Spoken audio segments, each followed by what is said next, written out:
ಕೇಳಿಸ್ಕೊಂಡಿಯಲ್ಲ ಎಷ್ಟು ಚೆನ್ನಾಗಿ ಪಿಕಾಕ್ ನಡ್ಕೊಂಡು ಹೋಗ್ತಾ ಇದೆ ಅಂತ. ಸೊ ಇದು ನಮ್ಮನೆ ಹತ್ರ ಸಿಕ್ಕಿದ್ದು, ಹಾಗಾಗಿ ಕ್ಯಾಪ್ಚರ್ ಮಾಡಿದೆ. ತುಂಬ ಚೆನ್ನಾಗಿತ್ತು ಪಿಕಾಕ್. ಹೀಗೆ ಹೇಳೋದು ಅನಿಸುತ್ತೆ, ಪ್ರಕೃತಿ ಮುಂದೆ ಯಾವುದು ಏನು ಕೂಡ ನಶ್ವರ ಅಂತ. ಎಷ್ಟು ಚೆನ್ನಾಗಿದೆ ಪ್ರಕೃತಿ ಮಧ್ಯೆ ನಾವಿಲ್ಲಿ ಓಡಾಡ್ತಿದ್ರೆ ಖುಷಿ ಆಗುತ್ತೆ ನೋಡೋಕ್ಕೆ. ಹಾಗೆ ನಾನು ಒಂದಷ್ಟು ಚೇಂಜ್ಗಳನ್ನ ಮುದ್ದುಗೆ ಅಂತ ಹೇಳಿ ಅಂತ ಇಟ್ಕೊಂಡಿದ್ದೆ. ಮುದ್ದುಗೆ ಅಂದರೆ ಮುದ್ದುಗೆ ಹರಕೆ ಇತ್ತು, ದೇವಸ್ಥಾನಕ್ಕೆ ಕೊಡಬೇಕು ಅಂತ ಒಂದಷ್ಟು ಚೇಂಜನ್ನೆಲ್ಲ ನಾನು ಕೂಡಿಟ್ಟಿದ್ದೆ. ಅದನ್ನೆಲ್ಲ ಇವತ್ತು ಓಪನ್ ಮಾಡ್ತಾಯಿದ್ದೀನಿ. ಯಾಕಪ್ಪ ಅಂದರೆ ಸೊ ಮುದ್ದು ಎಷ್ಟು ವೆಯ್ಟ್ ಇರ್ತಾನೋ ಅಷ್ಟು ಕಾಯಿನ್ನ ನಾನು ದೇವರಿಗೆ ಕೊಡ್ತೀನಿ ಅಂತ ಹೇಳಿದೆ, ನಮ್ಮ ಮನೆ ದೇವರಿಗೆ. ಹಾಗಾಗಿ ಇಷ್ಟು ವರ್ಷದಿಂದ ಕೂಡಿಟ್ಟಿದ್ದಂತಹ ಕಾಯಿನ್ಗಳು ಅಂದರೆ ಚಿಕ್ಕ ಪುಟ್ಟ ಕಾಯಿನ್ಸ್ಗಳು ಅಂದರೆ ಎಲ್ಲೋ ಈ ಟೇಬಲ್ ಮೇಲೆ ಇಟ್ಬಿಟ್ಟಿರ್ತೀವಿ, ಅದನ್ನೆಲ್ಲ ನೋಡಿ ಎಷ್ಟು ಗೋಲ್ಕಕ್ಕೆ ಹಾಕಿಟ್ಟಿದ್ವಿ. ಸೊ ಅದೆಲ್ಲ ಇವತ್ತು ಯೂಸ್ಫುಲ್ ಆಗಿದೆ ಅಂತ ಅನಿಸುತ್ತೆ. ಸೊ ಇಷ್ಟು ಚೆನ್ನಾಗಿರೋ ಗೋಲ್ಕನ ಇವಾಗ ನಾನೆಲ್ಲ ಹೊಡೆದು ನೀಟಾಗಿ ಅದನ್ನು ಹಾಕ್ಕೊಂಡೆ. ಒಂದಷ್ಟು ಕಾಯಿನ್ ಆಯಿತು. ಸೊ ಈಗ ಹರಕೆ ತೀರ್ಸೋಕ್ಕೆ ರೆಡಿ ಆಯಿತು. ಸೊ ಈ ರೀತಿಯಾಗಿ ಇಷ್ಟೇ ಅದು ಹರಕೆ ತೀರ್ಸೋಕ್ಕೆ ಅಂತಲ್ಲ, ಇದನ್ನು ಪರ್ಸನಲ್ ಕಡೆ ಯೂಸ್ ಮಾಡ್ಕೋಬೋದು. ಈ ಥರ ಎಲ್ಲೆಲ್ಲೋ ಕಾಯಿನ್ಸ್ಗಳನ್ನ ಇಡೋ ಬದಲು ಒಂದು ಗೋಲ್ಕಕ್ಕೆ ಹಾಕಿಟ್ರೆ ಬೆಸ್ಟ್ ಅಂತ ನನ್ನ ಪ್ರಕಾರ ಅನಿಸುತ್ತೆ.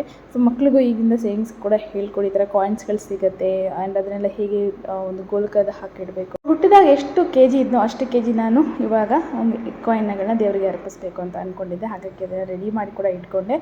ನಂತರ ಒಂದು ನ್ಯೂ ರೆಸಿಪಿ ಟ್ರೈ ಮಾಡಿದೆ. ಎಷ್ಟು ಚೆನ್ನಾಗಿದೆ ಅಂದರೆ ಈ ರೆಸಿಪಿ ನಿಜಕ್ಕೂ ಆಸಮ್ ಅಂತ ಹೇಳ್ಬೋದು. ಬೆಂಡೆಕಾಯಿನ ಬರೀ ನಾವು ಸಾಂಬಾರು ಮಾಡ್ತಿದ್ವಿ ಇಷ್ಟು ದಿನ, ಬಟ್ ಈ ರೀತಿಯಾಗಿ ಮಕ್ಕಳಿಗೆ ಮಾಡಿಕೊಟ್ರೆ ಬೆಂಡೆಕಾಯಿನ ತಿನ್ನದೇ ಇರೋ ಮಕ್ಕಳು ಸಹಿತ ಬೆಂಡೆಕಾಯಿ ತಿಂತಾರೆ. ಅಷ್ಟು ಟೇಸ್ಟಿಯಾಗಿರುತ್ತೆ. ಮಕ್ಕಳೇ ಮಾತ್ರ ಅಲ್ಲ, ದೊಡ್ಡೋರು ಕೂಡ ತಿನ್ಬೋದು, ಅಷ್ಟು ಟೇಸ್ಟಿಯಾಗಿರುತ್ತೆ. ಬಟ್ ನಾನಿಲ್ಲಿ ದೊಡ್ಡೋರು ತಿನ್ನೋ ಥರ ಮಾಡ್ತಾಯಿದ್ದೀನಿ, ಯಾಕೆಂದರೆ ಮಕ್ಕಳು ಪರ್ಪಸ್ಸಾಗಿ ಮಾಡ್ತಿಲ್ಲ. ಮಕ್ಕಳು ಪರ್ಪಸ್ಸಾಗಿ ಮಾಡಿದ್ರೆ ಸ್ವಲ್ಪ ಇದಪ್ಪ ಗರಂ ಮಸಾಲ ಆಗಿರ್ಬೋದು ಎಲ್ಲ ಸ್ವಲ್ಪ ಕಮ್ಮಿ ಹಾಕ್ಕೊಳ್ರಿ. ಏಕೆಂದರೆ ಮಕ್ಕಳಿಗೆ ಸ್ವಲ್ಪ ಟೇಸ್ಟ್ ಕಮ್ಮಿ ಇದ್ರೂ ಎಲಿಗೆಂಟ್ ಆಗಿರಬೇಕು. ಬಟ್ ನಮಗೆ ಸ್ಪೈಸಿ ಜಾಸ್ತಿ ಇರಲಿ ಅಂತ ಸ್ವಲ್ಪ ಸ್ಪೈಸ್ನ ಜಾಸ್ತಿ ಆ್ಯಡ್ ಮಾಡ್ತಾಯಿದ್ದೀನಿ. ನಾನಿಲ್ಲಿ ಫಸ್ಟ್ ಹಾಕ್ಕೊಂಡಿದ್ದು ಸಾಲ್ಟು. ನೀಟಾಗಿ ಬೆಂಡೆಕಾಯಿನ ಒಳಗಡೆ ಇರುವಂಥ ಬೀಜ ಎಲ್ಲ ತೆಗೆದುಬಿಡಬೇಕು. ನೀಟಾಗಿ ಅದಕ್ಕೆ ಸ್ಟಫಿಂಗ್ ಮಾಡೋ ರೀತಿಯಲ್ಲಿ ಅದನ್ನು ಕಟ್ ಮಾಡಿ ಇಟ್ಕೊಂಡಿದ್ದೀನಿ ನಾನಿವಾಗ ನಿಮಗೆ ತೋರಿಸಿದ್ನಲ್ಲ ಹಾಗೆ. ಇದಕ್ಕೆ ನಾನು ಅರಿಶಿನ, ಸ್ವಲ್ಪ ಪೆಪ್ಪರ್ ಪೌಡರ್ ಕೂಡ ಹಾಕೋತಾ ಇದ್ದೀನಿ. ಖಾರ ಸ್ವಲ್ಪ ಚೆನ್ನಾಗಿದ್ದಷ್ಟು ತುಂಬಾ ಚೆನ್ನಾಗಿರುತ್ತೆ. ಮಸಾಲ ಎಲ್ಲ ಸ್ವಲ್ಪ ಜಾಸ್ತಿ ಕ್ವಾಂಟಿಟಿಲಿ ಹಾಕ್ಕೊಂಡ್ರಿ, ಅಂದರೆ ಅಳತೆಗೆ ಹಾಕ್ಕೊಳ್ಳಿ. ಜಾಸ್ತಿ ಅಂದರೆ ಇದನ್ನೇ ಜಾಸ್ತಿ ಹಾಕ್ಬಿಡೋದಲ್ಲ. ಸೊ ಇಲ್ಲಿ ಸ್ವಲ್ಪ ಜಾಸ್ತಿ ಕ್ವಾಂಟಿಟಿಯಲ್ಲಿ ಮಾಡ್ಕೋಬೇಕು, ಯಾಕೆ ಸ್ಟಫಿಂಗ್ ಮಾಡ್ತೀವಿ. ಅದಾದಮೇಲೆ ಅದಕ್ಕೆಲ್ಲ ನೀಟಾಗಿ ಅಪ್ಲೈ ಮಾಡಬೇಕಾಗಿರೋದ್ರಿಂದ ಈ ರೀತಿ ಮಸಾಲ ಮಾಡಿಕೊಂಡ್ರೆ ಚೆನ್ನಾಗಿರುತ್ತೆ. ಸೊ ನಾನಿಲ್ಲಿ ಸ್ವಲ್ಪ ಅಚ್ಚ ಖಾರದ ಪುಡಿ ಕೂಡ ಯೂಸ್ ಮಾಡ್ತಾಯಿದ್ದೀನಿ, ಸ್ವಲ್ಪ ಖಾರ ಇರಲಿ ಅಂತ ಹೇಳಿ. ಸೊ ಬೇಡ ಅಂದರೆ ಅಚ್ಚ ಖಾರದ ಪುಡಿ ಸ್ಕಿಪ್ ಮಾಡ್ಕೋಬೋದು. ಇಲ್ಲಿ ಗರಂ ಮಸಾಲ ಹಾಕ್ಕೊಳ್ಳಿ.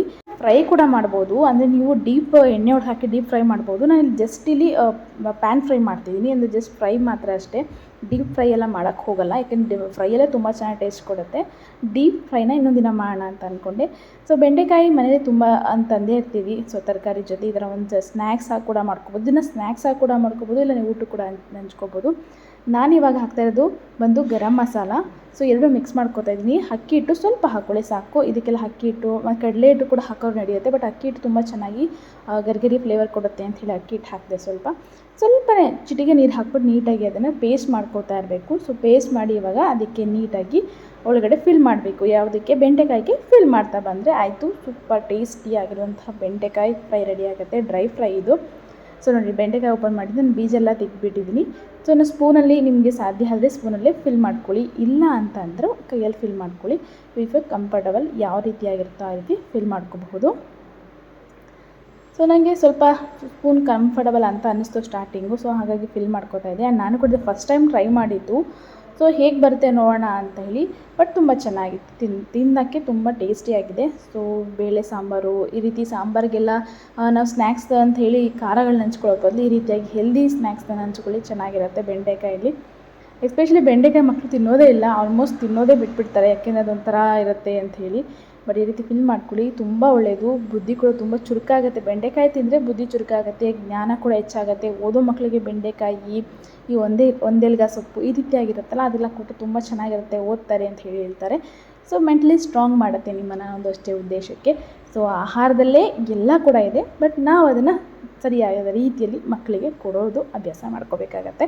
ಸೊ ನೋಡಿ, ಸ್ಟಫಿಂಗ್ ನನ್ನ ಕೈಯಲ್ಲೇ ಮಾಡ್ಕೊಳ್ಳೋಕೆ ಶುರು ಮಾಡಿಬಿಟ್ಟು ನಾನಿಲ್ಲಿ ಒಂದು 10 ಬೆಂಡೆಕಾಯಿ, ಎಳೆ ಬೆಂಡೆಕಾಯಿ ತೊಗೊಂಡಿದ್ದೆ. ಬಲ್ತಿರೋ ಬೆಂಡೆಕಾಯಿ ಖಂಡಿತವಾಗ್ಲೂ ತೊಗೋಬೇಡಿ, ಯಾಕೆಂದರೆ ಸ್ವಲ್ಪ ಅದು ಥಿಕ್ನೆಸ್ ಜಾಸ್ತಿ ಇರುತ್ತೆ. ಹಾಗಾಗಿ ಎಳೆ ಬೆಂಡೆಕಾಯಿನೇ ತೊಗೊಳ್ಳಿ. ಎಸ್ಪೆಷಲಿ ಫ್ರೆಶ್ ಆಗಿ ಬೆಂಡೆಕಾಯಿ ತಂದಿದ್ದ ದಿನವೇ ಇದನ್ನು ಮಾಡಿ ಇಟ್ಕೊಂಡ್ಬಿಟ್ರೆ ಚೆನ್ನಾಗಿರುತ್ತೆ. ಒಂದು 3-4 ಡೇಸ್ ಅಂತೂ ಖಂಡಿತವಾಗ್ಲೂ ಇರುತ್ತೆ. ಎಣ್ಣೆಲಿ ರೋಸ್ಟ್ ಮಾಡಿರೋದ್ರೆ ಡ್ರೈ ರೋಸ್ಟ್ ಮಾಡಿರ್ತೀವಲ್ಲ, ಹಾಗಾಗಿ ಇನ್ನು ಮಿಕ್ಕಿದ ಮಸಾಲೆ ಎಲ್ಲ ನಾನು ಈ ರೀತಿಯಾಗಿ ಉಳಿದಂಥ ಲೇಯರ್ಗೆ, ಔಟರ್ ಲೇಯರ್ ಅಂತ ಇರುತ್ತಲ್ಲ, ಸೊ ಎಲ್ಲ ನೀಟಾಗಿ ಹಚ್ಕೋತಾ ಇದ್ದೀನಿ. ಇದನ್ನು ತುಂಬ ಜಾಸ್ತಿ ಕ್ವಾಂಟಿಟಿ ಕೂಡ ಮಾಡಿ ಸ್ಟೋರ್ ಮಾಡಿ ಇಟ್ಕೋತಾರೆ. ಇನ್ನೊಂದು ಫ್ರೈ ಬರುತ್ತೆ, ಡೀಪ್ ಫ್ರೈಯಲ್ಲಿ ಮಾಡಿ ಇಟ್ಕೋತಾರೆ. ಬಟ್ ಇದು ತುಂಬ ಚೆನ್ನಾಗಿರುತ್ತೆ, ಫ್ರೈ ನಾರ್ಮಲ್ ಫ್ರೈ ಆಗಿರುತ್ತೆ. ಸೊ ಈಗ ರೆಡಿಯಾಗಿದೆ ಇದು. ಸೊ ನಾನು ಪ್ಯಾನ್ಗೆ ಆಯಿಲ್ ಹಾಕೋತಾ ಇದ್ದೀನಿ. ಆಯಿಲ್ ಸ್ವಲ್ಪ ಜಾಸ್ತಿನೇ ಹಾಕ್ಕೊಳ್ಳಿ, ಯಾಕೆ ರೋಸ್ಟ್ ಆಗಬೇಕು ಚೆನ್ನಾಗಿ. ಈ ಪೆಪ್ಪರ್ ಚಿಕನ್ ಎಲ್ಲ ಮಾಡೋ ಥರ ಇರುತ್ತಲ್ಲ, ರೋಸ್ಟಾಗಿ ಡೀಪ್ ರೋಸ್ಟ್ ಅಂತ, ಆ ರೀತಿಯೇ ಇದನ್ನು ಮಾಡಬೇಕಾಗತ್ತೆ. ಹಾಗಾಗಿ ಸ್ವಲ್ಪ ಆಯಿಲ್ ಜಾಸ್ತಿನೇ ಹಾಕ್ಕೊಳ್ಳಿ.